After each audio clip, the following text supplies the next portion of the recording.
Hello, beauty. I'm Carla Osorno. Welcome to our Friendships Basics class at the Commons. I'm glad you're here. We're going to spend some time today talking about the basics of friendship and exploring, working together. I hope you're ready to participate. Anyway, welcome to class. I want to ask you a couple of questions. So answer these for yourself. Are you ready to start new friendships? Are you ready to reignite a friendship that may have gone dormant? If you answered yes to one or both of those questions, then you are in the right place. Remember when you were in school and they asked you that question? And you're like, you see people look around. Usually at least one person got up and left the room because they were in the wrong class. Well, anyway, hopefully you're here today because that is what your goal is. And during our time together, I want to be helpful and give you some notes. And so I am going to share my screen and share these slides with you. I don't know why I'm stopping my voice and talking slower. That was kind of weird. Sorry about that. So anyway, yeah, this is the Friendship Basics class. There's so much that we could talk about. And if you were sitting across from me, we would get into some really deep conversations. Obviously, because we're doing this video, then we have to approach it a little bit differently. But I know that this content is helpful. I have lived it. I have definitely talked to people one-on-one about it. And so I believe it to be extremely helpful for you. And I hope that you get something out of it today. So we are going to use these slides to kind of guide our conversation. And let's jump in. So because this is a class, we are going to start with our syllabus. So you already answered this question for yourself. Hopefully you said yes to one or both. And so if you did, then you're in the right place. And we are going to start. We're going to do this in 3 sections today. First, we're going to define the situation today because we're talking about friendship. We're going to define friendship. What does the real definition say about it? And then what is our own specific definition about it too? And then we're going to dive into the study section. And there we're going to go deep. We're going to say some things that may sound surface, but we're going to go deep on them. And then the third section is our homework section. And there we're going to create a plan for making new friendships. So if you haven't already, I want you to grab your pen and your paper or your journal. I love journals, so I'm always looking for a reason to have a journal. And so hopefully you have those things near you. Grab them now. The evidence is very, very clear that people who take notes and participate get more out of the information than people who don't. So there's your invitation. And I definitely want you to get the most out of our time today. So let's start with defining friend. The Oxford Language Dictionary defines friend as a person whom one knows and with whom one has a bond of mutual affection. They go on to say that it is usually exclusive of sexual or family relations. We're going to stick with these 3 components for our definition of friendship. Number 1, know the person, not simply know of the person. This is important. And the example that I'll give is I know of Bill Gates, and you probably do too. But I don't know Bill Gates. I would not call Bill Gates a friend. Maybe he is your friend, but he's not mine. Bill and I have never had a conversation. I know he's married to Melinda and that he co-founded Microsoft, and I believe he has 3 children and that he likes to read because of just things that I've absorbed by being in the world. But in spite of knowing some facts about Bill Gates, I do not know Bill Gates, and so he would not meet this definition of friend. To Carla. If you do know him, let me know because I think it'd be fascinating to talk to him. The second part of this definition is bond or connection, that you're to have ties to the person. Connections are formed generally over time or through shared experiences. Bonds happen that way. And so if that hasn't happened with a particular person, then it's unlikely that that person meets this definition of friend. And then third is like or have affection for the person. We know what it means to like someone, right? But we also know that that can differ by person. Like what I like in a person might be different from what you like. And so this is something that is important to have that affection or to have the like, but it is something that you get to define for yourself. So I like people who are positive, who are kind, who make me feel great when I'm with them. They add value. We can talk about deep things. Like there's a lot of things that come into that. But the big thing is that in this definition, this criteria denotes a mutual connection or a mutual affection for the person. And so it's not one-sided. It's not going to be you like them because of this, but they don't like you. That wouldn't meet the definition of friend. And so think about it this way. If one of these criteria is missing, then that person is not a friend. So it's not 2 out of 3 or 1 out of 3. It's 3 out of 3 in order to meet the definition. This is a minimum. So now I want to ask yourself, how do you define friend? It's important for you to have your own definition for it as well. So it would layer on top of this definition. So think about this. Have you ever heard the saying, be careful what you wish for? Maybe this has happened to you. I remember being 11-ish and having a crush on Brad. I wished so desperately that Brad and I would be a couple and that we would get married someday and have many children. And today I'm telling you, I'm so glad that that didn't happen. But there are some things in my life, there are relationships that I really wish for that I did engage in, and I have regrets about those. I try not to live in regrets, but I do have some regrets. So make sure that you are spending some time on what our next step is in defining friendship for yourself, because I think you're going to be happy with the results. And I think that determining what you desire in a friendship before you even pursue friendship and pursuing a new friend is really, really important. And some of this definition is going to come from your own experience already with friends. Maybe it's from gaps in friendships that you already have or something like that. And so after you meet that minimum criteria that Oxford Language Dictionary gives, then you're going to want to decide for yourself, what do you want in a friend? Here, I'm going to ask you, what are the qualities that are important to you? And I want you to list those out. So take a couple minutes in your journal and list those out. It's going to differ for every single person based on their values.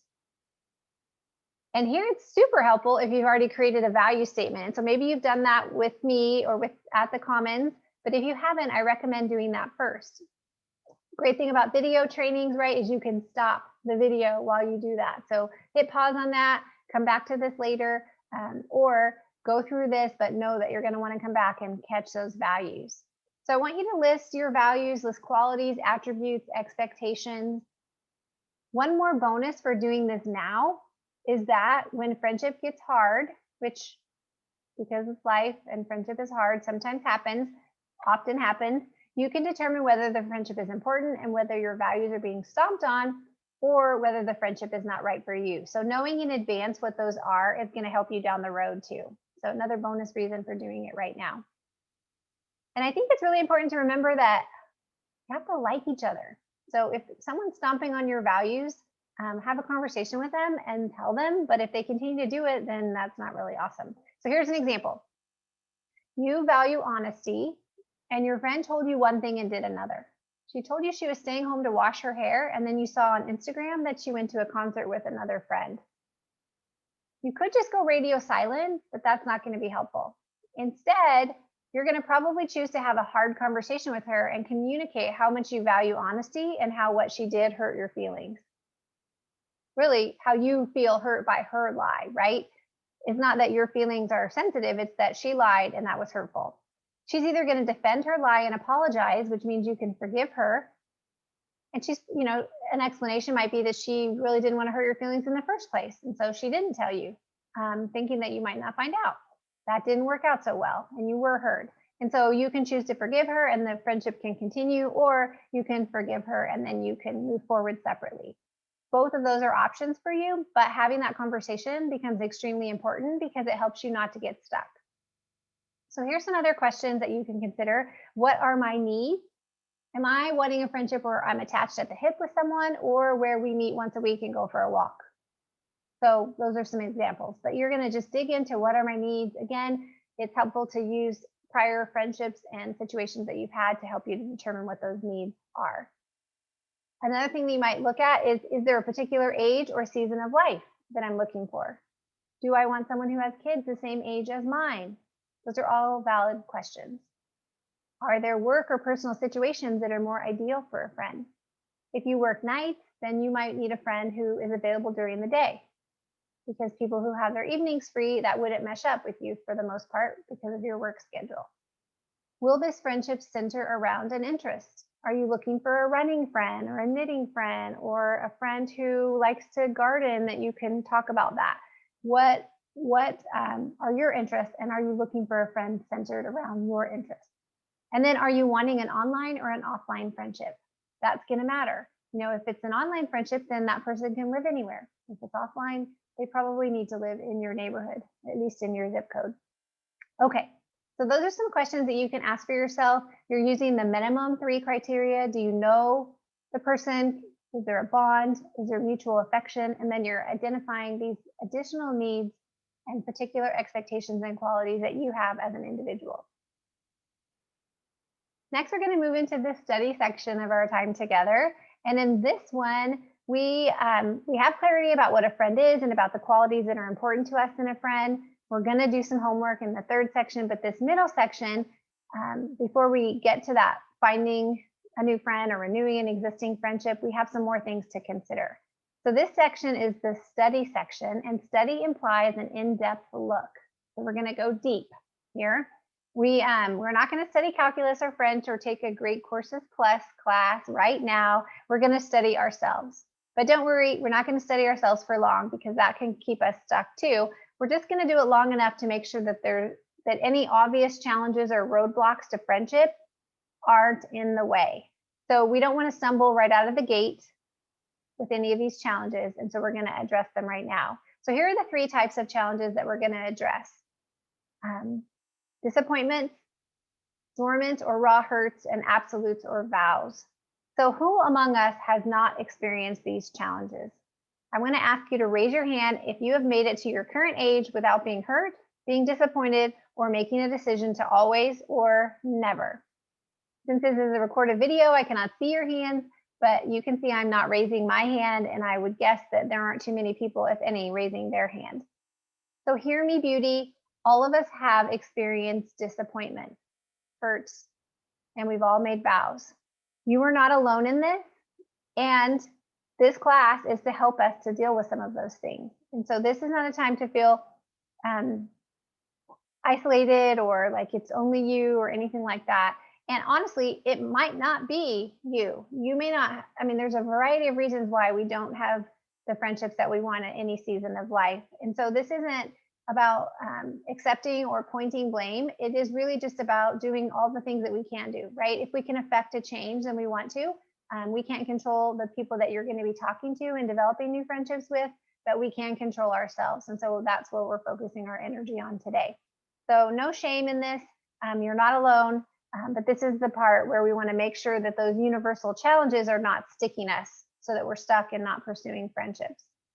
So one of the challenges is hurts or wounds, and these can be raw, they can be fresh and new, or they can be dormant. There are so many examples that we could talk about, but I'm going to relate a very simple one.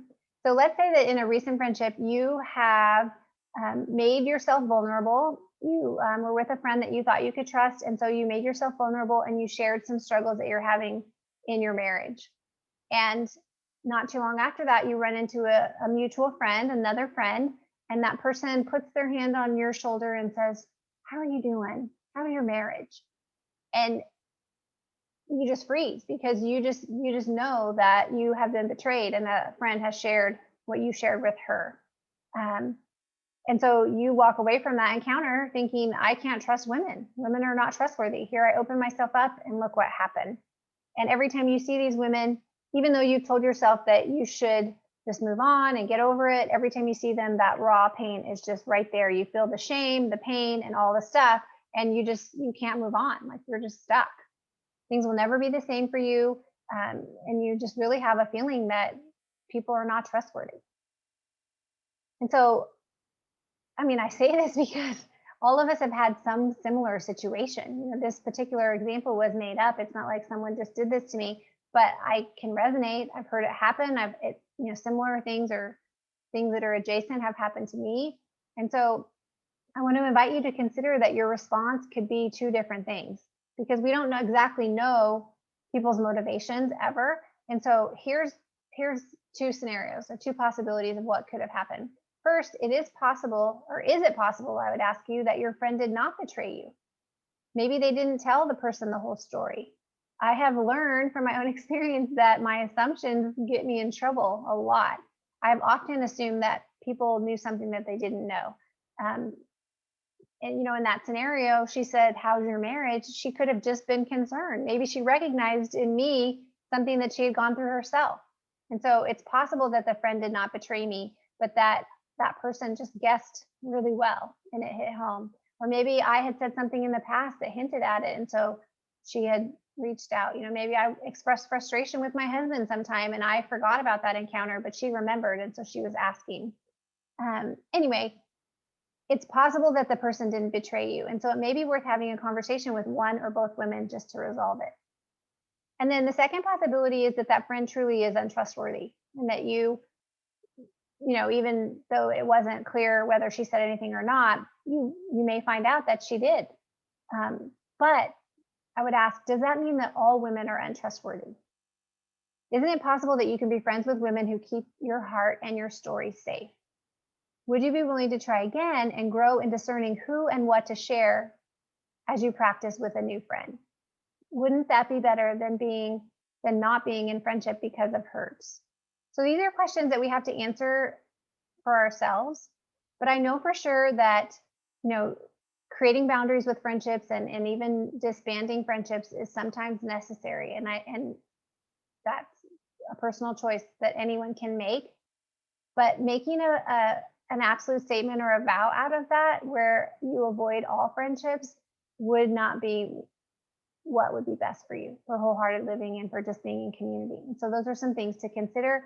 It's awful that this hurt would happen and that someone would betray, but it also would be compounding that awful with double awful, making up phrases now, by having you stuck and not pursuing additional friendships, because you deserve to have a friend that you can trust and someone who knows you and protects your story. And that's possible for you. And so that's what we want to consider is how can we deal with that wound so that it doesn't stop us from going forward. Okay, so here's another challenge to friendship, and that can be past disappointments that are unresolved. We've all been disappointed, right? The disappointments happen in every single relationship, whether it be a friendship or a marriage or with your children or with parents. Like, we are imperfect people, and when we do life together, we just mess up. But our relational health is affected by our ability to resolve and communicate our disappointments. And so this is to help us to kind of get through some of those past disappointments so that they don't get us stuck in going forward with friendship. So see if this resonates with you. Your friend forgot your birthday.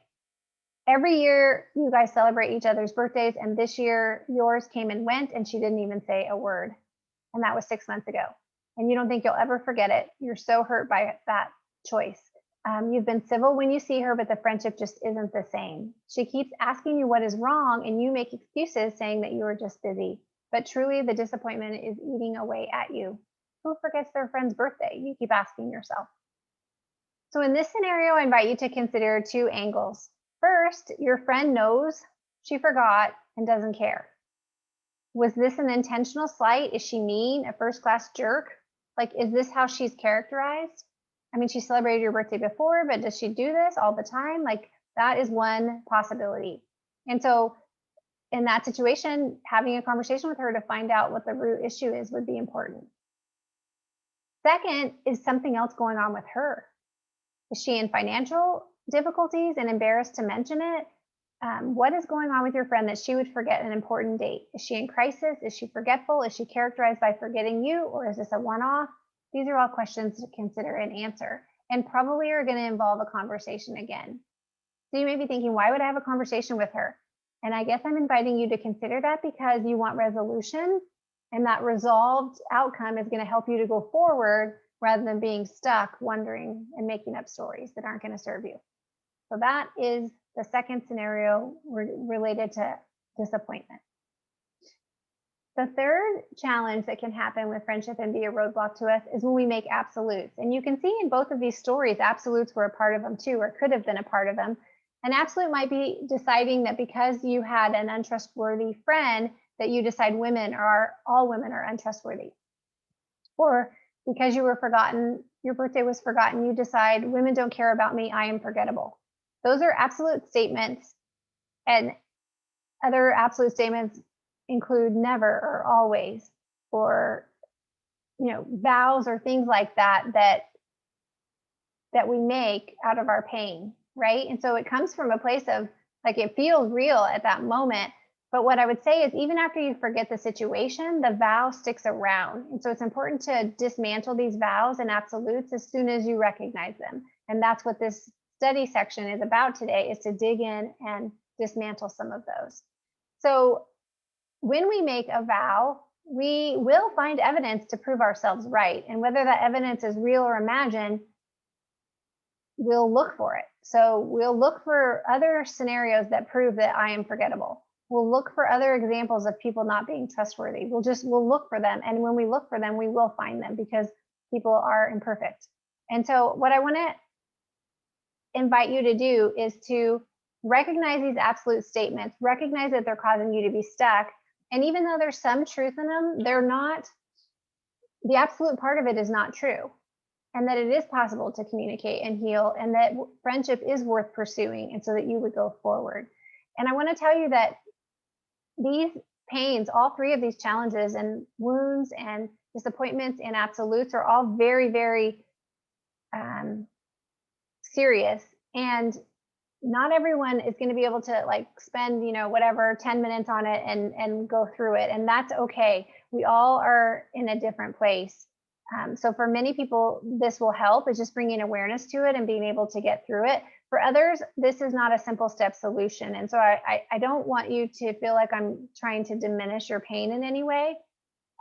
If you feel a lessening of your hurts and disappointments, then I think it's okay to go forward. If you don't, then I think that it's important to reach out to someone for additional support. And whatever that looks like. And if you have someone, great. And if you don't, then reach out to me and I'll see if I can connect you with the right resources to really deal with some of those deep rooted pains. But for those of you who are feeling a lessening of your hurts and you're feeling like, okay, I can see how maybe I made some assumptions here. I can see how a conversation would be worth it. I can see how this friendship, ended, and I think that's the way it should be, but I need to be able to move forward. And so I want to be unstuck. Then by all means, keep going with this next part of our time together, which is our homework. And in our homework, what we're going to be doing is creating a plan for moving forward. We've defined friendship. We've dealt with some of the roadblocks that might be holding us back from friendship. And now we're going to create a personalized plan with the right mindset so that we can move forward in finding our next new friend, or in reigniting a friendship that's gone dormant. So I'm feeling hopeful and ready. I hope you are too, but let's make a plan that we can act on. So we're going to use the answers to the questions that we've already had today, and then we're going to talk about some ideas about going forward. And I want you to firm these answers, keep writing notes. I don't know about you, but there are women everywhere. So your plan is not going to necessarily be specific about who and where you're going to find your friend. Maybe it is, but it doesn't have to be. This is going to be more about what your intentions are. And then you're going to create a concrete, specific plan or action step out of it. And I'm going to ask that you do your homework this week. So if you're watching this on a Friday, then you have until next Friday to do your homework. So I know that you didn't need me to say that, but I will, because I am your friend. And I want you to know that. Okay. Or at least I want to be your friend. Based on our definitions, I don't know you yet. And so I don't actually meet the definition yet of friend, but I'd like to be your friend. I'd like to know you, and I'd like to know your story. Okay. Anyway, you're going to do your homework by the end of the week, depending on when you're doing this. And then you're going to keep doing it until you have the friendship that you're looking for. And so this isn't a one and done. You may need to do this repeatedly. And I think that's okay. I hope you already are subscribed and listening to the Commons with Carla podcast. But each week, if you're listening to that, you hear stories of different people that are in different spots on the path of friendship. And they're sharing their stories of hurts and disappointments, but also overcoming. And you'll hear lots of good ideas from the women as they share their stories. But one thing I think you'll always hear is that they just kept going forward, right? They kept looking for ways to go forward. And I think that that's the common, I hope that that's the common the commonality, I'll call it, that of people who are having deep friendships, that they just continue to go forward, even though it wasn't always easy and it certainly hurt sometimes. And there was also a lot of periods of waiting. They just continue to go forward. So listen in on that if you haven't already. But here are some things to consider as you are developing your plan. What are your values and needs? So ask that for yourself. What are my values and needs? You've already answered a lot of that up above if you have your value statement and answering those questions. And so I just want you to move that forward. So as I'm talking about these other things, just move that down into this part of your homework. And then the next question is who? Based on my values and needs, who will I pursue friendship with? What will I say when I invite this woman into a relationship? When will I make the invite? Where will I be when I invite her, and where will I invite her to go or to be? And then how? What method am I most comfortable with? How am I going to do it? Am I going to text, call, face to face? What am I going to do? What am I most comfortable with? And so from your answers to those questions, you're going to name your plan. So you're going to write that right out in your journal. You need to do that now, today, because you have until the end of the week to execute on it. And so you need to get that done today. So it's not you have to the end of the week to write it. You're going to write it today, and then you're going to have the end of the week to execute. So here's an example for me. My plan is to reinitiate a dormant friendship. So my values and needs, I value deep conversation, I value movement, I value quiet, relative quiet. So from that, you can tell that I'm not going to be meeting someone at Starbucks for small talk. That's not who I am, so that won't be what I'm looking for. Who is, there's a mom at my daughter's school that I messed up with, and so I want to make things right with her. I did something embarrassing when we were working on a project, and it wasn't specifically to her, but it was in front of her, and so I want to make things right. A lot of time has passed, and I've just been using embarrassment and, COVID and every excuse in the book to not do it. And now I'm determined, since I'm asking you guys to do homework, I'm determined to do it myself. And I should clarify, I said I wouldn't be meeting someone for small talk at Starbucks. I do go to Starbucks and I do have conversations with people, but that isn't my ideal. So since I'm initiating this, I'm going to choose my ideal. So I don't know if that clarifies or makes it worse, but there you go. Okay, the what. I'm going to ask if she has 5 minutes for a chat after school. To me, that seems doable. I'm not asking a lot from her. I don't know what her thoughts about me are at this point. And so I'm going to ask her to something simple and quick. When, I'm going to ask her today if she's available to meet me next week after school. The where, I'm going to ask from my home, and I'm going to invite her to meet me at school. So that identifies the where. And the how, I'm going to text her an invitation, and then we're going to talk face to face for when I apologize and communicate to her my intentions about us being friends. Okay, so you see I answered those pretty fast. I answered them quickly right now because we're talking on this video, but even when I wrote them down in preparation to tell you about them, I answered them relatively quickly. And so don't spend a lot of time overthinking this, just go with what your initial gut tells you. Okay, so once you've written your plan, you may have done it just now, or you may pause this video and do it in a couple of minutes. Then next, I want you to share your plan. So you can share it with a friend in your own zip code. You can share it with your husband. You can share it with me. You don't have someone that you thought of right away to share it with, and I want you to share it with me. You can do that through the socials or through the website. Regardless, I'm asking you to share it by the end of today. So you can have a pass if you're watching this at like 11:55, at night. Other than that, today. Okay, now your homework is to act on that plan. So do what you wrote down, execute your plan, do what you said you would do when you shared it with your friend, your husband, or with me. Just that little bit of accountability will just press you to do it and not make any more excuses, right?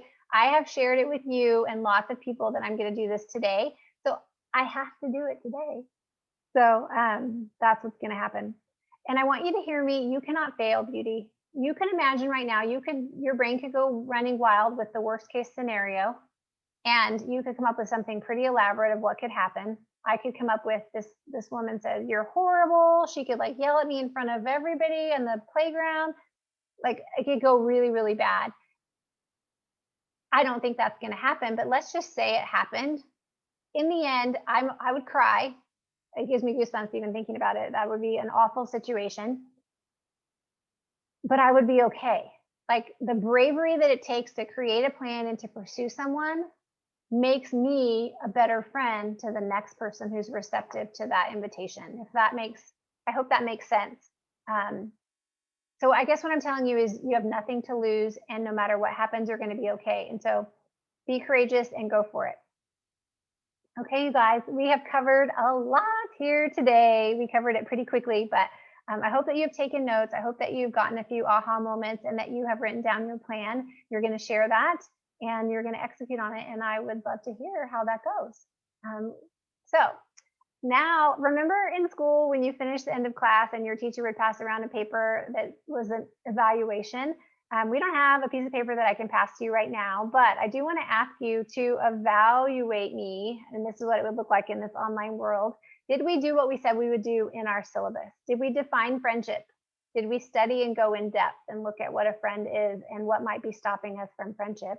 And did we create a homework plan of what needs to happen? I feel like we did do all those things, and I'm so glad that you were here to do it with me. And I'm going to ask you to grade me. Did I get an A today or did I get an F? And you can give me that feedback at carlaosorno.com, and I can use it so that I can make this information and material more valuable for you and for your friends. And I want to give you all A pluses in class. And so I need you to go out there and do your homework, okay? Don't forget, don't make it a low priority. It's important. You have a desire for friendships and deeper friendships. And so I want you to do your homework. And then you just ultimately you get to ask yourself this final question. Will I choose to be a friend using what I've learned today about myself and friendship? Yes or no? And I really, truly, truly hope that your answer is yes. I hope that you take away some important concepts here and that you apply these principles in your own life. Friendships are hard, but they are worth it. You are made for connection. You can be yourself and a friend to others. Now go out there and have some fun with your homework and be sure and share your wins with me. And also don't forget, you can listen to the Commons with Carla podcast, but when you're on the socials and you're sharing your wins, tag the Commons with Carla. Okay, I'll see you out there. Go be a friend. I'm going to close this now. All right, beauty. Have a great week.